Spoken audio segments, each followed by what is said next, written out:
What's up, Chris? How you doing, buddy? What's up, Nick? Ooh, Nice Dave. bourbon shelf you have there. Yeah, not too bad. Oh my God, that is damn good. Look at that. It's like it's dark, beautiful. Oh man, wonder who's gonna show up here today. Go. Oh, Margie's here. Nice. I'm making Margie a co-host here. So yeah, man, what's going on, Chris? Yeah, I just wanted to chat with you. Just haven't Yeah. seen you in a while. Hop Yeah, on. dude, it's been a long time. How are you doing? What else have you been up to? Did you ever get that house refied and everything? I didn't end up refining it. I did just appraise it at 128. So I just kind of Okay. left it there. But Gotcha.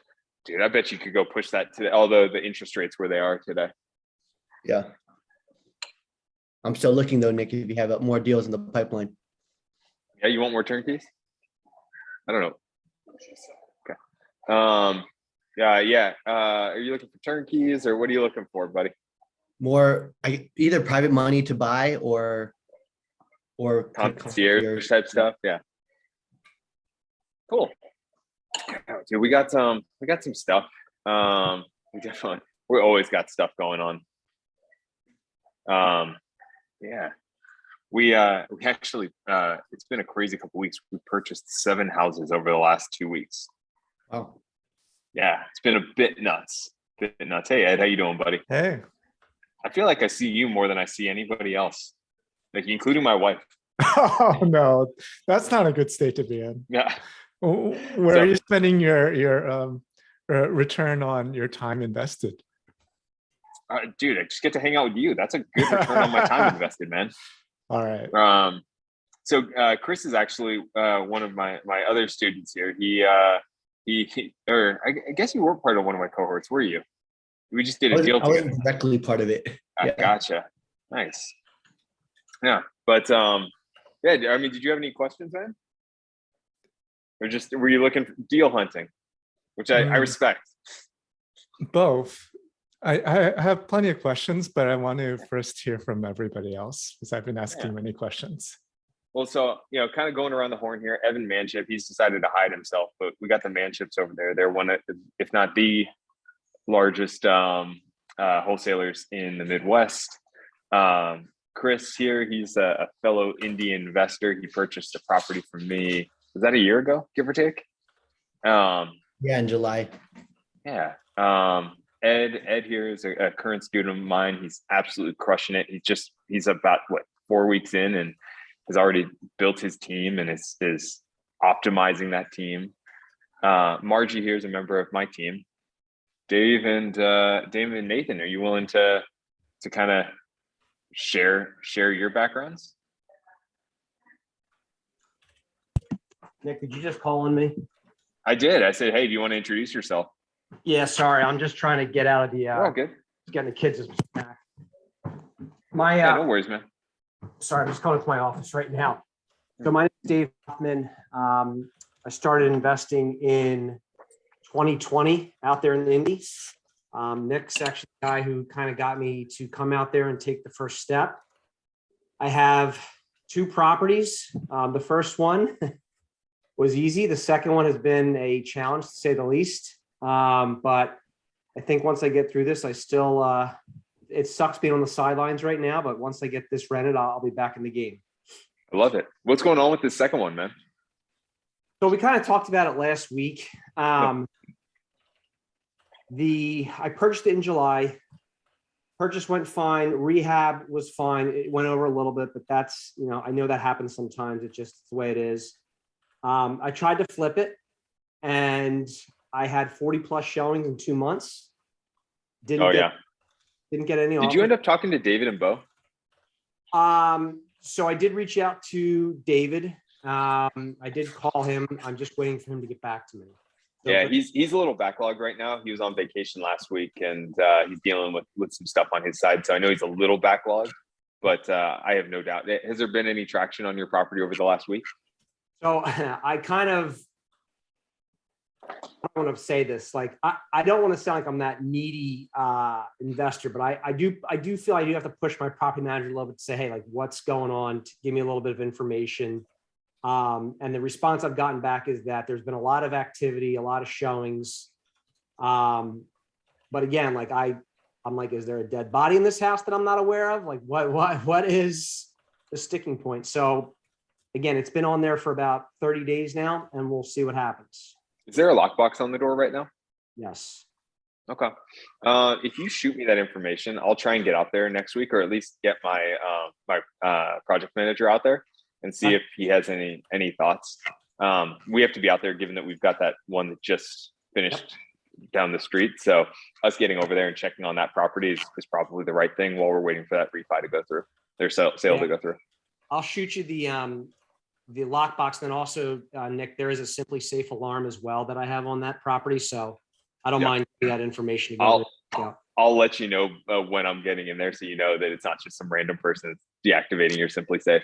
I've kind of gotten used to the app going off on my phone, to be honest with you, Nick, where it just goes off. The one thing I did like when my realtor was trying to sell it, she would give me like showing notifications.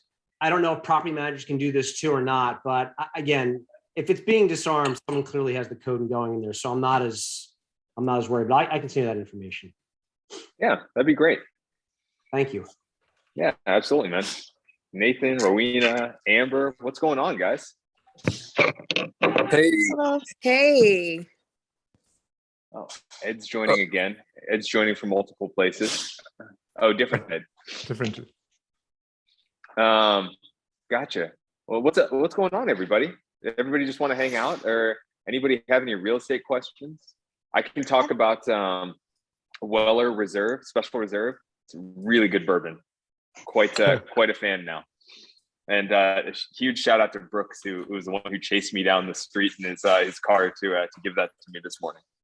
I don't think he's going to be able to join us this afternoon. nice. Hey, Nick, can I ask a question? If anyone else isn't going to say anything. Yeah, I think the best way, just moving forward, is if you guys have a question, use the hands up tool and the reactions, and that way we don't talk over one another. I think that's perfect, though. Yeah, let's go for it. So I saw you had posted something on Facebook, I guess through Jared Shore, who's doing these types of loans. Is it DSCR? I'm going to be honest, I've never heard of them. What exactly program is that? Yeah, so those are really interesting programs. Do you know what DSCR stands for? I do not. I Okay. searched it yet. So DSCR stands for debt service coverage ratio. And what that means is that the value of the loan itself is based on the income of the property instead of your particular income. So what a bank will do you know how to calculate net operating income? It's okay if not, I can explain. I'll give the quick explainer just in case anybody else here doesn't know. Essentially what you look at is the rent minus all expenses except for the mortgage. That's inclusive of taxes, insurance, it's inclusive of repairs, capital expenditures, property management, vacancy. I'm sure I'm missing one or two in there, but I'm doing this off the cuff. So give me a little grace on that one. But all of your expenses outside of your mortgage, that's your net operating income. And then what they look at is, all right, based on the value of the house and the amount of the loan, they come up with what your mortgage is. So like, let's say that you have $600. Oh man, Ed's going to make fun of me here because I'm going to do public math. Let's say that your net operating income is $600 and the mortgage that they're going to give you is $500. That puts your DSCR at 600 divided by 500, which is a 1.2. Most lenders look for a 1.2 DSCR, debt service coverage ratio, which means you have a 20% bonus on top of all of your income in order to cover that mortgage. Does that make sense? Okay. So what a lot of lenders are starting to do now is do loans based on that. Those are, generally speaking, going to be, in a lot of cases, LLC-based loans. So they're not going to be in your personal name. They're not going to count as those 10 against your personal name. And it's a really good option if you have fairly good cash flowing properties and might not have income yourself. A lot of times, people who move into real estate full-time will approach those loans because they don't have personal income or enough time having done that particular job in order to qualify for a traditional loan. Thank you. Yeah, so they're really cool options. I think Jared was actually meaning to hop on here today, but he's having some family stuff himself. So everybody shoot some love over to Jared and make sure he's doing all right. But he can definitely help you out once he's back in the office. Yeah. All right, Rowena, what's going on? I haven't talked to you in forever. I know. Congrats. You just quit your job, right? Is that Thank you. Yeah. I quit my job about 3 weeks ago. And, I thought it was going to mean I didn't work all that much. And I was going to have my feet up and do all that. What it's more meant is that my new boss is a real jerk and he just pushes me and pedal to the metal. So, I'm definitely, I'm enjoying the entrepreneurial life. Oh, you nice? The new boss is me, to be clear. Was that? The new boss is me, to be clear. Thanks for clearing that up. Yeah. I had a question for you. My property just got vacant and I'm looking to short-term rental it. Mm. Do you have any ideas of how I can get that set up outside of like the big companies that will do it for you at a high cost? Yeah, I mean, I have a lot of ideas. When you're saying the big companies, what are you referring to? I forgot her name, but she's like a big short-term rental management company. Yeah, I mean, there are a couple out here. Are you planning on using a management company when you're done? I think I'm Or gonna. are you planning on try to managing it yourself? Yeah, probably try to self-manage it. Okay, that's going to be it's going to be more work than you think it is. So just be cognizant and be ready for that. If you're looking to do it yourself, you're probably going to want to get somebody in there to design it for you. The bottom end of the short-term rental market is going to get pretty lambasted, I believe, over the next couple of months and years as people are willing to go back to hotels. So I wouldn't recommend just tossing a bed in there with a little bit of bedding and calling it a day. I think you're going to want to actually have a little bit of design, make it a little bit nice. So you're going to want to probably get a designer or go in there and do it yourself and organize the space and really beautify the space. So that would be my approach personally, is to go kind of take that approach, and then hire a handyman to put things up. Go hire a handyman to hang the TVs, to do all that stuff. Okay, gotcha. Yeah. But yeah, so I'll tell you, I've got short-term rentals. I use a property management company and they have a designer on staff that they use. So I think the woman you were talking about is Elizabeth Sickles. She does an awesome job on Airbnbs. I also know that Mojo Property Group with Bo Matlock also does a fantastic job on the short-term rental side. And his wife is the designer who just did one of my properties, and she did an awesome job. Bo Matlock? Yeah, Bo Matlock. BEAU. Hey, Yeah, Nick, his wife Amanda's a badass. can you talk about some of the rates for Airbnb for both of the management companies? Yeah, I mean, as with traditional property management, it depends on a lot of factors. If you have a really high performing unit, you're probably going to end up paying less. If you're in an A-class unit, you're going to end up paying less. If you have more units, you're going to end up paying less. That said, 20% property management fee is not an unusual property management fee to expect on short-term rentals. So is a range from like 20 to 25 for short term? I would say more like 12 to 22 would be kind of more the range, Okay. depending on a lot of factors. I'll tell you, I had a spot up in Fishers. I was paying Elizabeth 20% on that sucker. And you know what? It was worth every penny to not have to deal with it. Yeah, so I think that you can probably get those rates down if you have volume. Also, if you have easier units for whatever reason. My spot ended up doing quite a bit in the midterm rental space, a lot of nurses and things like that. And so for that reason, we actually dropped rates generally whenever we're doing those midterm or off Airbnb rentals, if they were like longer than they were like a month, 2 months. I guess when you say you're dropping the rate, is it you're negotiating throughout each? Yeah, so it depends. Again, it comes down to the agreement that you have with your property manager. They might say, hey, for the short-term stuff, it's 20%. For the midterm stuff, it's 15%. But it, again, depends on your relationship with that particular property manager.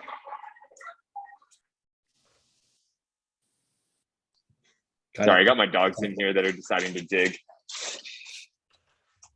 We are still off leash investments. Yeah. Any other questions about Airbnbs? I don't have a ton of experience with them, but I do currently own.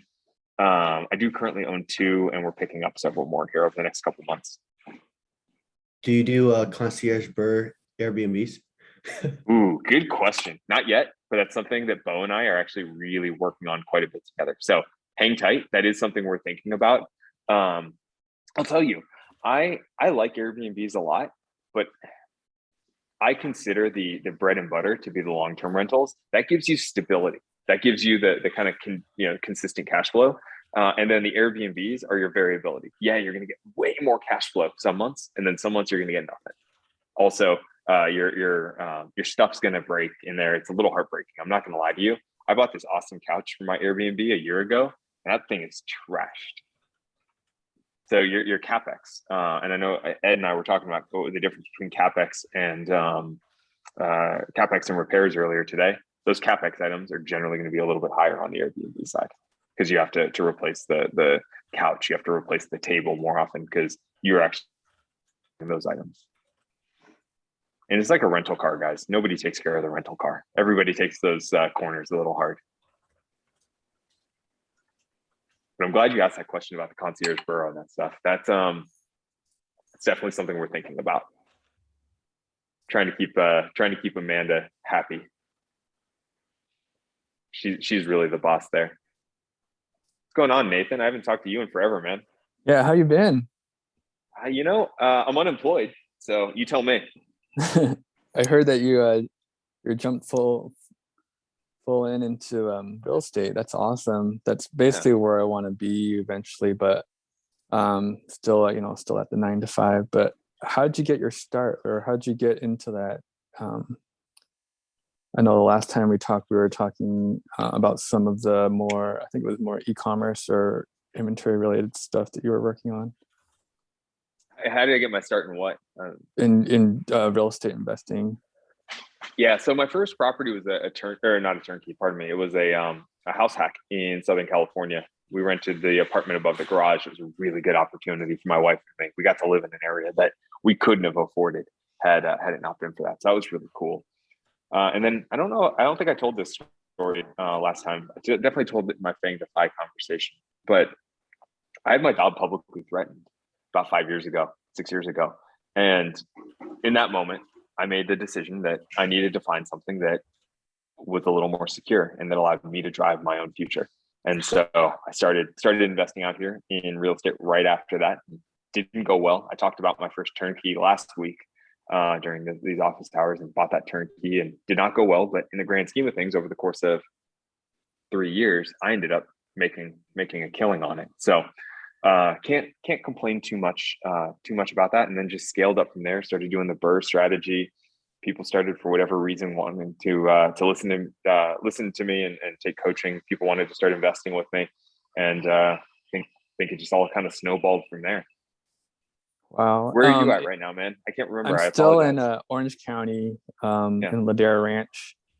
And I'm just thinking, I was actually thinking about the state of Indiana, and it just so happened that I saw Diane's post on LinkedIn yesterday, so I signed up. But I was just wondering, like, how did you raise the funds necessary to get like your first turnkey?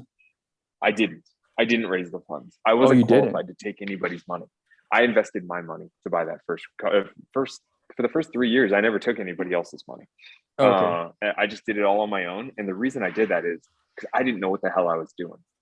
And I was always willing to risk my own money. I'm not willing to ever risk anybody else's if I'm not very confident that I am an expert in what I'm doing. So I probably waited a little too long. I waited a little too long before I ended up going and working with wholesalers. But I did that, and I made those decisions because I was unwilling to ever lose anyone's money. Money is life force. I fundamentally believe we all trade our life force for it. We all trade our time for it. And so until you're an expert, please do not take $1 of anybody else's money, because you're essentially borrowing money without really knowing the ins and outs. And let me tell you, there are a lot of ups and downs in real estate. I mean, hell, Chris and I worked together on a project, and I think he can attest to this. it didn't necessarily go as planned in a couple of different situations. And despite me having years of experience, I was willing to cover him on those situations. And that was really important to me to make sure that he was made whole, and is continued to be made whole. But despite having literally 120 projects to my name, that one still didn't go as planned. And so imagine, on your first project, if you're borrowing somebody else's money, how that could go. For sure. Yeah. Yeah. So I definitely recommend saving up a little money and doing it kind of on your own first before you start borrowing from other people. This is probably a dumb question, but I'm just gonna ask it anyways. How much would you say you'd need to get your first property in Indiana? Yeah. I started investing in Indiana because I didn't have two nickels to rub together. I was pretty poor at the time. And at that point, it was a whole lot cheaper. At this point, you probably need about 20%, 25% of a down payment. And then I would leave yourself at least another 10, 15% as a reserve for yourself. You want to have reserves for when things inevitably go wrong. So given that the average rental is probably sitting about $120,000 to $180,000 right now, I mean, again, public math here, but let's say you probably want about 30 to 40%. Let's put 35% of 150. You probably want about $50,000 in the bank to comfortably do your first property, would be my estimate, without putting yourself into a really bad financial position where you could potentially get underwater. Gotcha. Thank you. I appreciate that. Absolutely, man. And if you have more questions, feel free. Don't hesitate to reach out, raise your hand, ask more questions. Okay. Will do. Yeah, there are no stupid questions. This is hard stuff. All right, Ed Cho. Hey, just building off of the previous question, when you were getting your start, why Indiana? What are your factors in determining where to get started as far as nationwide?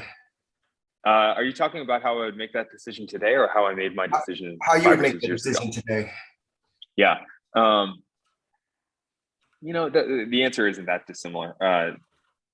I would be looking at net migration patterns. Fundamentally, you want to make sure that people are moving to your area.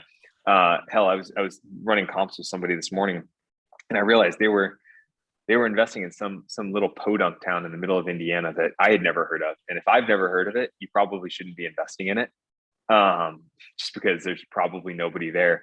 And so you want there to be enough activity that there's a certain size threshold. I would say more than 100,000 people is probably my size threshold for that particular area.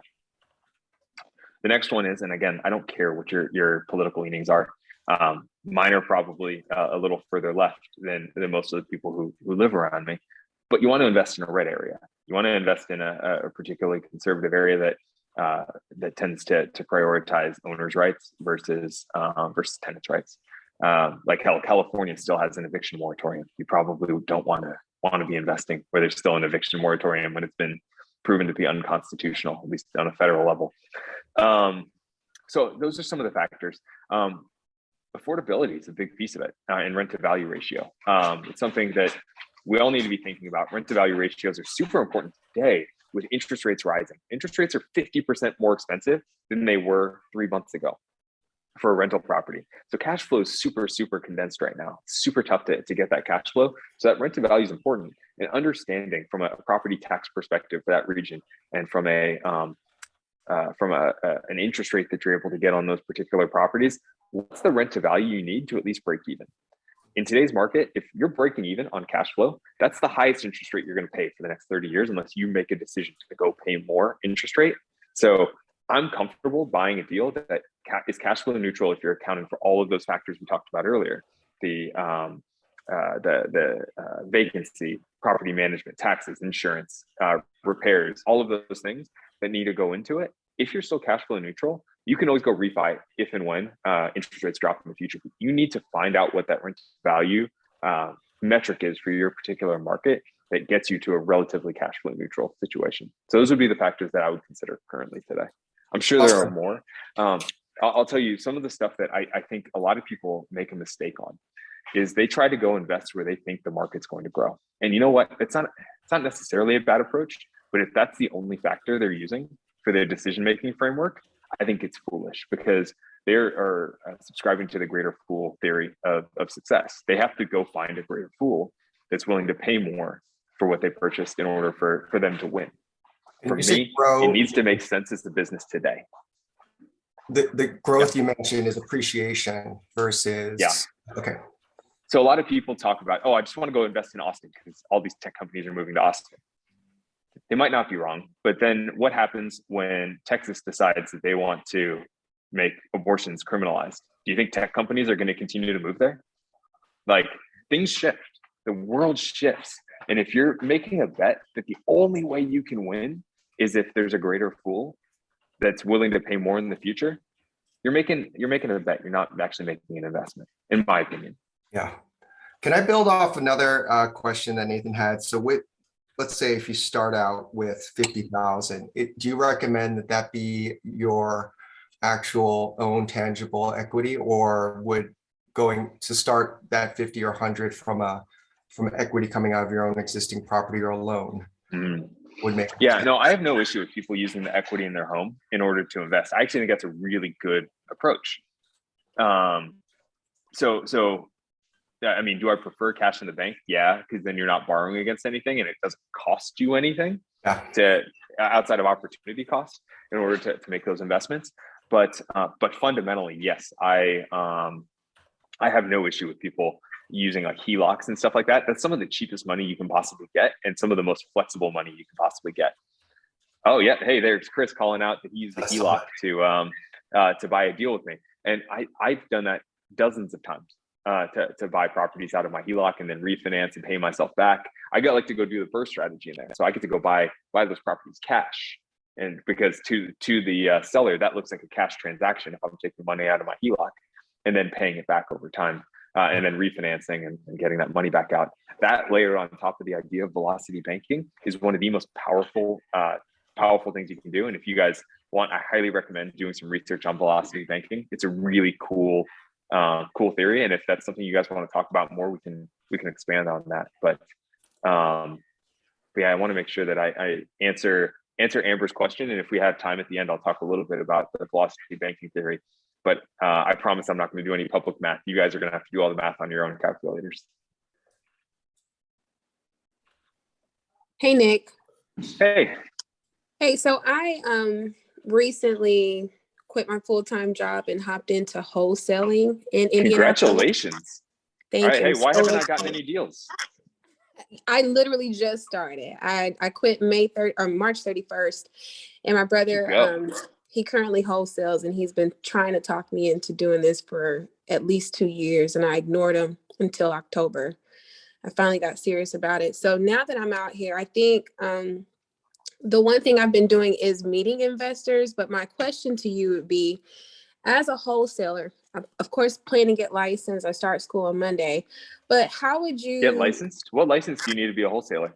You don't need one at all. I'm just, okay. Yeah, I don't need one. But for example, if I ever run across a property that I can't wholesale or if the person would rather list, I would have more options to help them. But I think so. Here would be my recommendation before you go too much further. I would talk to other wholesalers that are doing what you're doing. Actually, I'll tell you, Jaspreet might be somebody. He just hopped on. Might be somebody that would be worthwhile to talk to. I know there are a lot of restrictions around when you're an agent and simultaneously a wholesaler. A lot of potential downsides there. A lot of disclosure you have to do. I think that might actually detract from your wholesale business. And if you want to be an agent, that's great. But Jaspreet, do you have any thoughts on that? I know you have quite a bit of exposure to that kind of stuff. Sorry, I just joined the call and I had barely heard what Amber had said. No worries. Hey, any concerns around somebody being a licensed wholesaler or licensed agent and trying to be a wholesaler simultaneously? I think it works just fine. I think okay. I've seen it work fine. Okay, perfect. Well, then I don't know what I'm talking about. I'm clearly not an agent or a wholesaler. So trust Jaspreet over me. Okay. So I apologize. I cut you off. No, that's perfectly fine. So like, how would you, for one, what advice do you have? Because eventually I do want to hop into the bird strategies, but like for this first few years, I do want to master wholesaling. What would you say is the best way to reverse wholesale? Like learn what investors are looking for and build your business off of just making sure that I satisfy investors as opposed to. Yeah. So let me tell you, understanding the numbers is going to be the key. Make it easy, and you're never going to have a property that's going to be a problem to sell ever. So if you understand how to analyze the deal yourself, and you say, hey, I've got this house under contract, it's $250. We're estimating the rehab at $20,000, and it's going to be worth $300 on the back end, and it's going to rent for $2,500. And like with that, the cash flow is going to be this. Like, man, that is so powerful to send out versus, hey, check out this property. I get so many, hey, just check out this property. And that takes a lot of work on my part. It takes a lot of work on my team's part, which I'm willing to do. But a lot of investors aren't. And if you can just quickly serve it up on a platter that says, hey, this is exactly the numbers. Now, there's variability. Go do your own due diligence. But fundamentally, this is where we believe that the numbers are going to be. You're going to be freaking golden if you are able to pull deals down. The other thing I'll say right now is, and I know Jaspreet's otherwise occupied, he did hop on here, but partnering with lenders who make it easier to take deals down. Jaspreet's a hard money or a private money lender. He got mad at me for calling him a hard money lender once. So partnering with lenders like that who make it easier to take down deals for these investors, where you could say, hey, here are the numbers. Here's the lender, go get qualified. You got the deal. Like, let's go. I think that the easier you make it, the more friction that you're able to remove from the transaction, the more successful you're going to be. Does anybody else have any thoughts here? We got a lot of other investors here. What would a wholesaler need to do in order to get more business from you guys?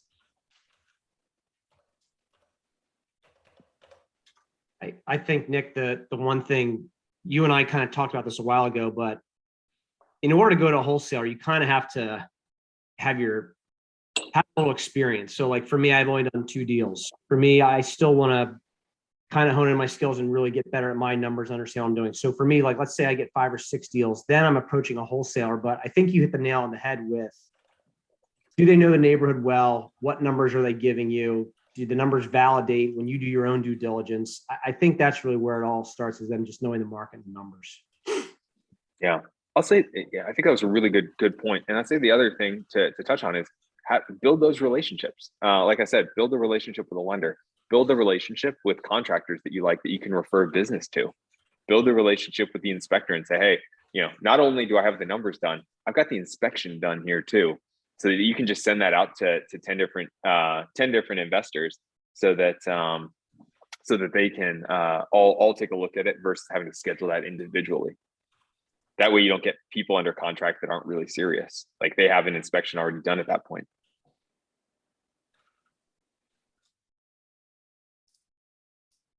Thank you both so much. Absolutely. And obviously the best approach here is just to send me all of your deals first before you send them to anybody else. For sure. Yeah. All right, thank you. I'm going by the 1% absolutely. now, so I'll definitely know those numbers. Sounds good. Yeah, so just get really good at analyzing properties. That would be my recommendation, is watch all the Bigger Pockets videos on how to analyze deals appropriately, and get really good at it. I think that'll make you a superhero out there. All right, Nathan, I'm looking, what's the best way to learn the market and numbers? I mean, the quickest and easiest way for me to talk about that is obviously join our coaching program. That's going to be the quickest and easiest way. If you're looking for ways outside of that, the more free ways, I would say that some of the best ways to do that are to watch Bigger Pockets. Bigger Pockets has a bunch of webinars. I would specifically go on their YouTube and look up how to analyze properties. And at that point, then you need to start building, once you understand the formulas, because it really isn't that complicated from an understanding of how the math works. Once you're at that point, then you have to go figure out your market in particular. And understanding your market in particular is going to take a lot of research on Zillow, a lot of research on Rentometer. If you're looking at the Airbnb space, you're probably going to want to be on AirDNA, whatever you're specifically looking at for that particular market. And then you're going to want to find trusted partners in that market, property managers, agents, lenders that can support you. The key of this is not an individual sport. This isn't tennis, guys.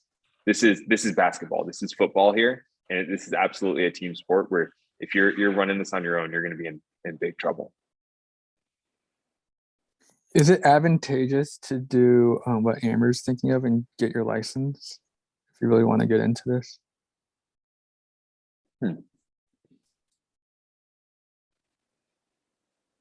I mean, there are advantages to it. There are advantages, absolutely. If I was an agent, I would save about 3% on every transaction, 3% of the either purchase price or the sale price.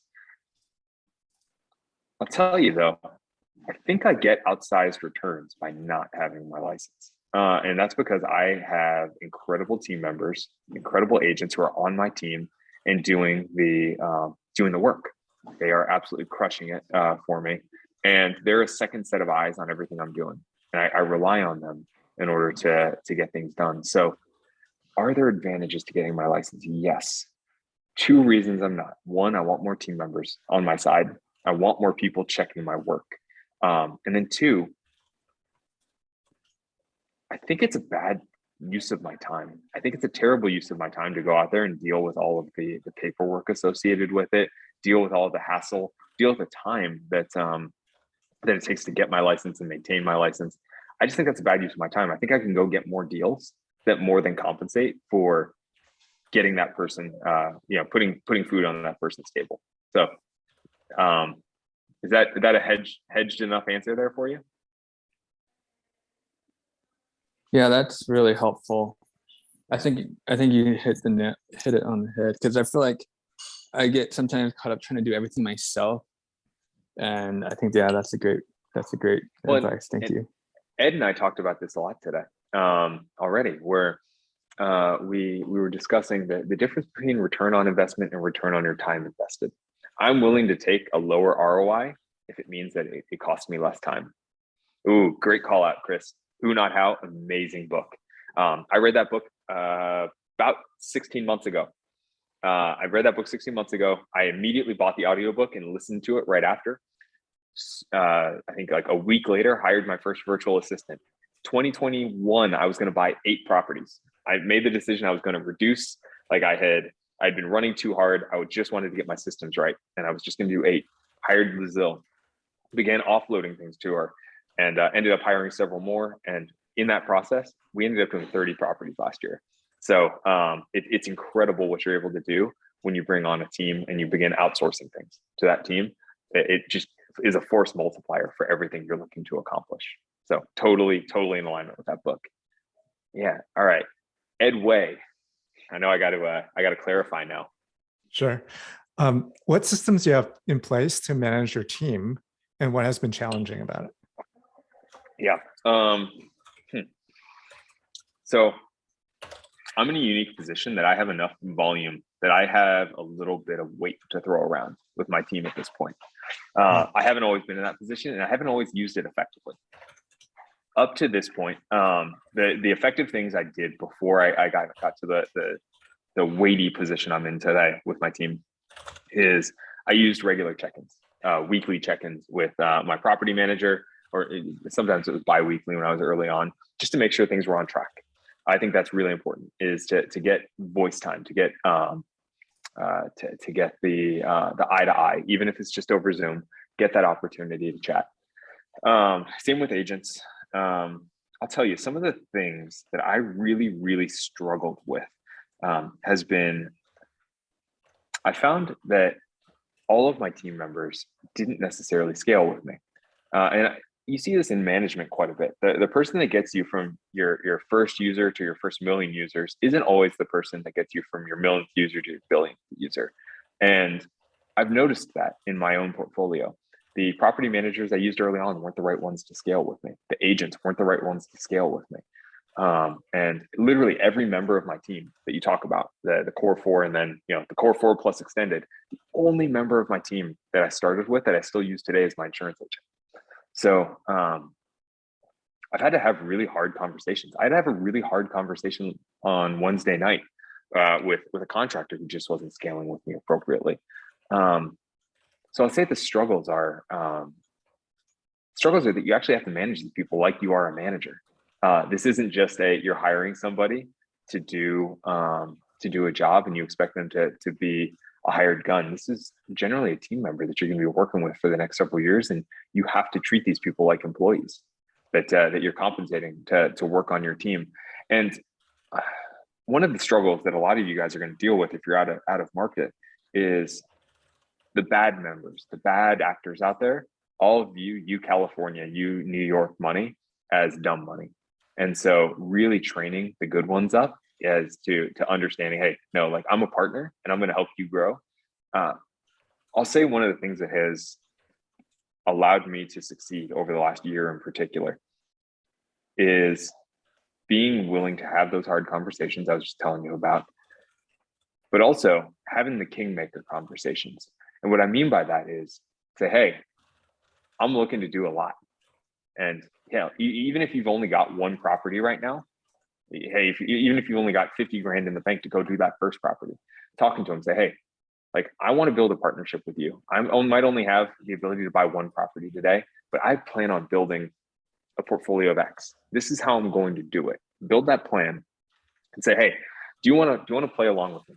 Do you want to come along this vision with me? I'm going to be a king. Do you want to be a king here with me? Let's go. And being able to sell your vision, I would say is the absolute key to success when building these teams and maintaining and managing these teams. I think you were probably trying to get a little more tactical than I got there. I'll tell you, I got all of my team members in Slack right now in my Slack channel. I don't think you're probably going to get there early on, but maybe once you get to a certain volume, that's feasible.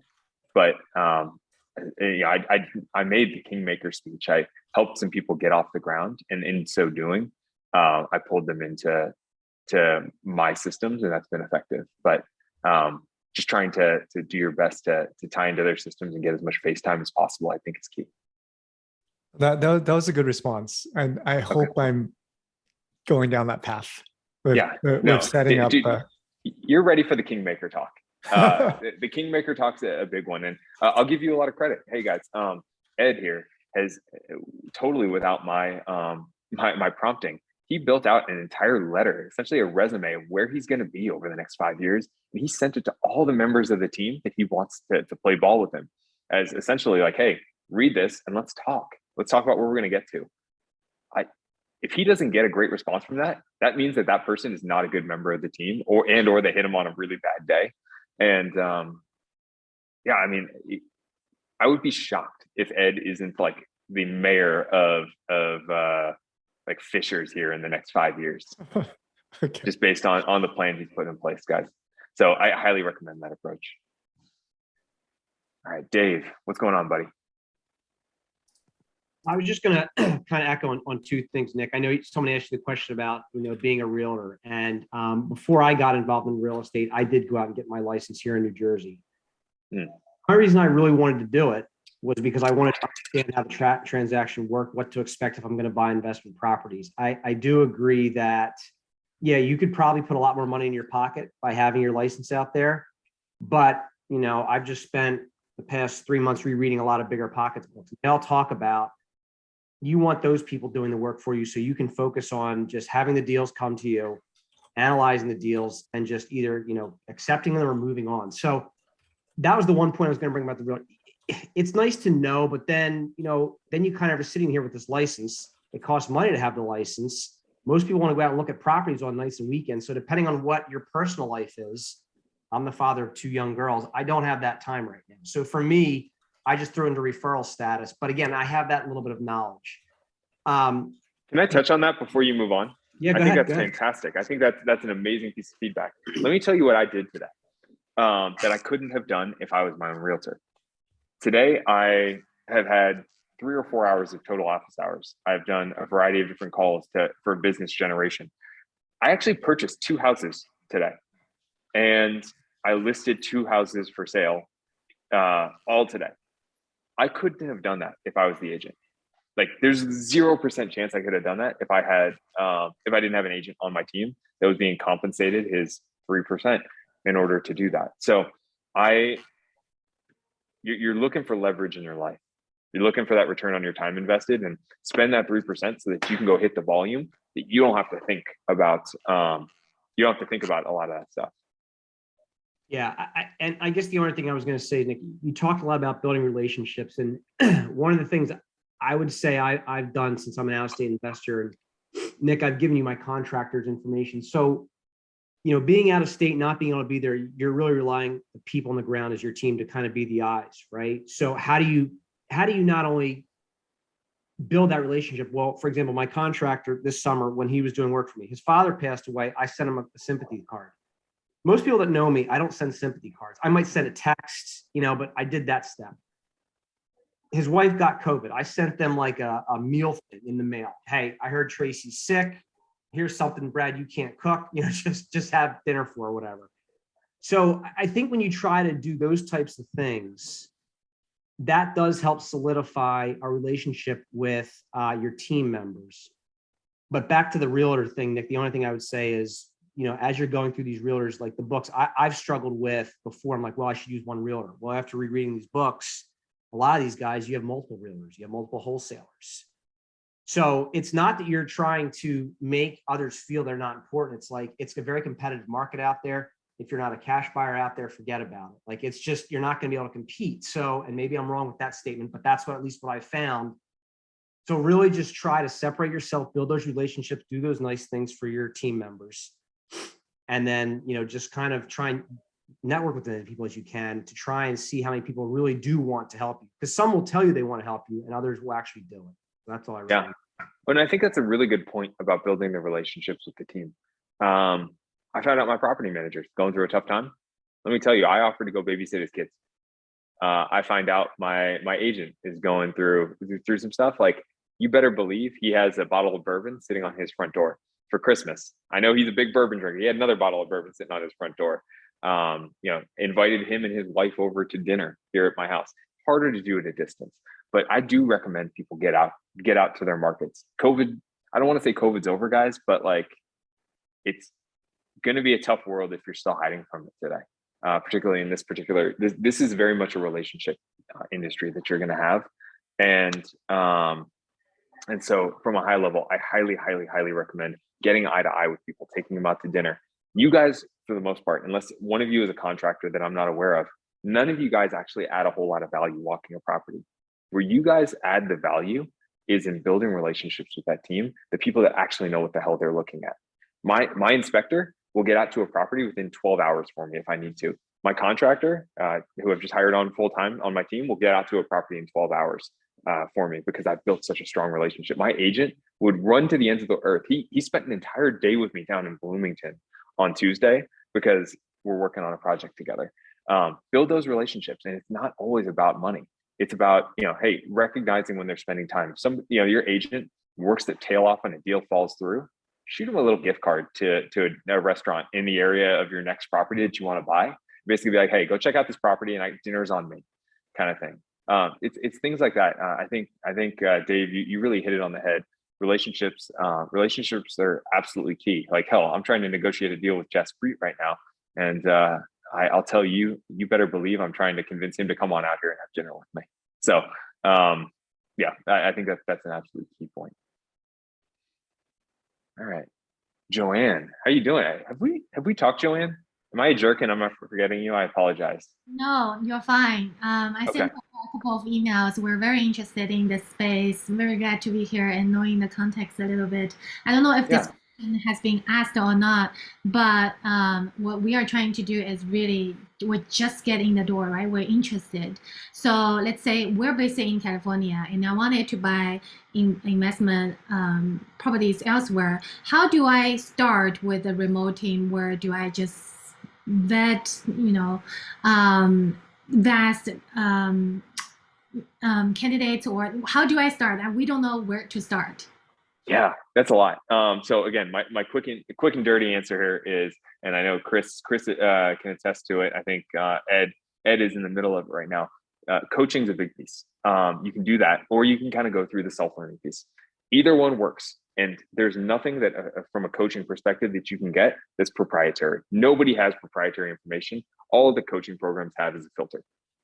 They can help you filter down a million pieces of information and build a strategy that works for you. So I don't want to say that you have to do coaching in order to be successful by any means. I do think it helps, but it's absolutely not required. With that in mind, where to get started? You need to figure out where you want to get to. You cannot be successful if you don't know where you're going. So that I would say is first and foremost, you need to decide exactly what lifestyle you want to live. Once you've decided the lifestyle that you want to live, then you have to decide on the strategy that helps get you there. Once you've got that strategy that helps get you to that goal, then you have to find the market that supports that. And then you have to build the team in that market. If you've done those previous steps and you're at Indianapolis because Indianapolis is the perfect market for you, then I can give you recommendations here of people to reach out to that are really, really good. I know there are a lot of them actually in the Indy Out of State Investors Group that you can take a look at. But the first member of your team that you're probably going to want is a lender. I'm really sad he couldn't be here today just due to family stuff. But Jared Shore is a fantastic resource. He knows just about everything in real estate investing. I'm going to get him in here probably next week at this time, if at all possible. Jess Breed's advertising over there. He's crushing it himself. I've done a ton of deals with Jess Breed. I can attest to his professionalism and him just being an absolute badass in his own right. He's more of a private hard money lender. I don't know necessarily where the line distinction is, but he's right there in that space on both of them. Really good guy. So I'd get the lender on your team. That would be the first member of the team. You want to get that pre-approval letter. Make sure that you're good to go there. Then you want the agent. So again, I recommend from a lender's perspective early on, Jared, John Daves, and of course, Jess Breed, mostly just because he's here in the office hours. And then finally, then once you get to the agent side, there are several agents I've worked with over the years that I think are fantastic. Bo Matlock is my agent. He's an absolute powerhouse. I might keep him too busy though. And I think Ed, I know, talked to him recently and might have felt that a little bit himself, is that a fat agent isn't necessarily what you want early on. You might want somebody who's looking for who's a little bit hungrier, that doesn't have quite the deal flow. So some of the other agents I really like and I've used and I will continue to use are Ryan Boyd. Ryan Boyd's amazing. I walked a property with him yesterday.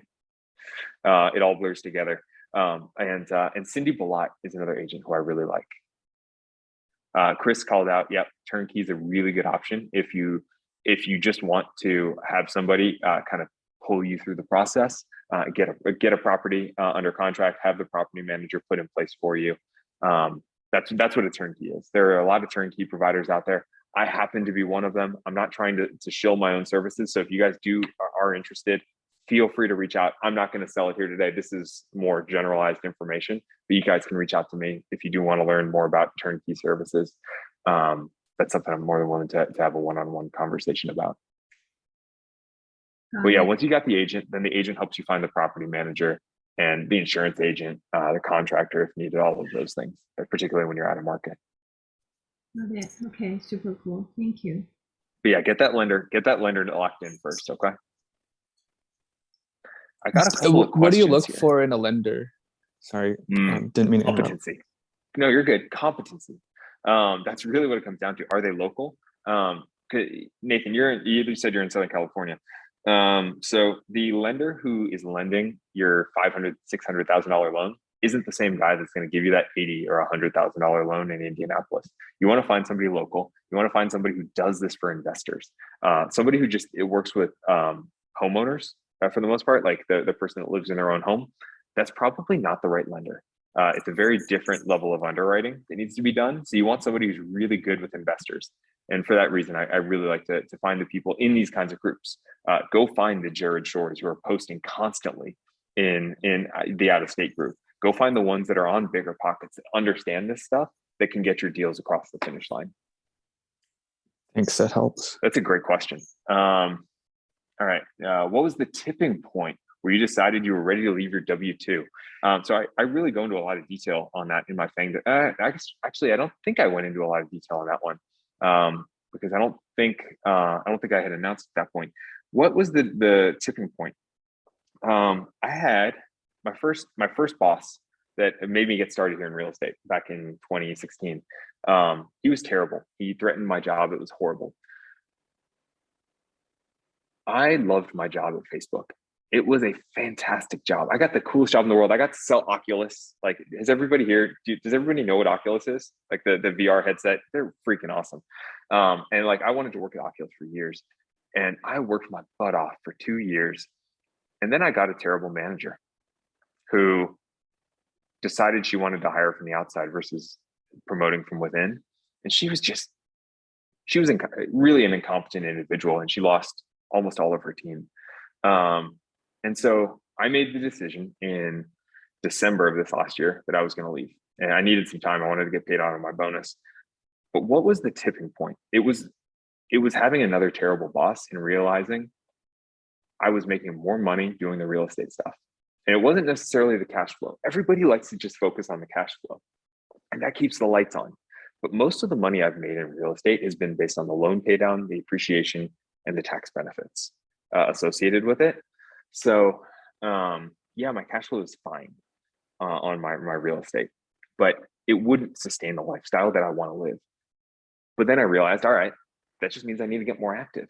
That just means I need to go flip more properties and eat more from the flipping of properties. I need to go do more turnkeys. I need to go do more burrs. I just upped my level of activity to the point that I could more than cover my costs. Thankfully, I'm in a position where my wife has an incredible job and she can handle our benefits. But the tipping point was really just a terrible boss at Meta. Yeah. Krista Smith at Flagstar Bank is local and has done 2 refis for me. Fantastic. Krista Smith, let's call her out. That's awesome. I'll tell you, I use IU Credit Union. They're local, but they only work with either IU alum or local people. So that's why I don't give that recommendation all that much. I'm going to really quickly talk about Velocity Banking since I have 4 minutes, unless there are any other immediate questions here before. All right. Velocity Banking is a weird concept. I want you guys all to look it up. I'm going to do a very poor job of explaining it here over a couple of minutes. So take a look, but essentially it put all of your bills on a credit card is really the thought process. You only have to pay your credit card every 30 days, right? On the 30 day, you still haven't incurred any interest. What you then do is you put all of your income into the whatever HELOC you have. If you have a home equity line of credit, the way home equity lines of credit are calculated is that the interest is based on the daily rate, the daily average amount that's sitting in the HELOC. So if you're able to, over the course of that month, use your entire income to lower that for that entire month, and then go pay off your bills at the end of the month, you're essentially making an arbitrage for that 30 days on the gap between your income and the interest rate there. So for instance, we're going to go really dumb math here. You have $100,000 on your home equity line of credit. It's extended. You make $10,000 a month, and you have $5,000 a month worth of expenses. You then go dump your entire paycheck into that HELOC. It lowers it down to $90,000. You're only paying interest on that $90,000 all month. You're just getting that 1 day's worth of interest on that $90,000. At the end of the month, you take $5,000 out of the HELOC to pay off your credit card because you have $5,000 worth of expenses. You're at $95,000. You have reduced the amount of interest you pay by whatever your interest rate is times the 30 days times that amount of money. So over the course of that loan, that can be a very substantial savings. I don't have enough time to go too much deeper than that, but did that generally make sense into the mechanics? Oh, replace your mortgage. Yes, very similar to, yeah. It's a really interesting approach that people take. Some people use it to pay down their mortgage faster. I use it to buy more real estate that pays my mortgage on my behalf. And it sounds like Replace Your Mortgage might be a good resource, but there are also some YouTube videos out there. A lot of people talk about infinite banking. That gets too complicated for me. I'm not that smart. And so I don't quite understand it, but velocity banking is something I understand. See here, some credit unions allow up to 90% loan to value on primary residence. I actually have seen up to 95%. State Department Federal Credit Union will loan up to 95% at a 4% interest rate. So, and you don't have to be anything special. You guys can all just claim that you're friends with me because you just have to have a relationship with a member, and you guys all do. You have a relationship with me, so I get no referral benefit or anything like that. So feel free to use that without me getting any kickback. What was the name? Guys, Sorry, I missed that. That was State Department Federal Credit Union. Here, I'm going to post it in the chat here. Is it really Department. affiliated with the State Department? Yeah. Wow. So if I'm from out of state, can I still be a member of that credit union, or do you have to be part of the state of live in the state of Indiana? No, it's not. It's not tied to the state of Indiana. It's the State Department. So it's a federal credit union. Oh, cool. Thank you. Yeah, yeah. So you guys all have a relationship with me, right? There you go. Cool. Well, any last questions here before I hop off and I go a whole lot deeper into this this neck pour? I love it. All right, guys. Hey, thank you so much for all. Oh, yeah, Ed, go for it, buddy. How did you stay in touch with the rehab work with a full-time job? Oh, dude, I just didn't sleep.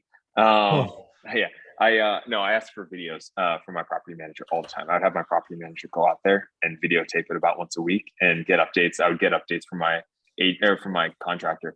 Here's my biggest recommendation to everybody. Like everybody, trust nobody. And next week, if you guys, here's my plug to get you guys all to come back next week at this time. I'll tell you guys about a story about why I do that. But have everybody looking over each other's shoulders.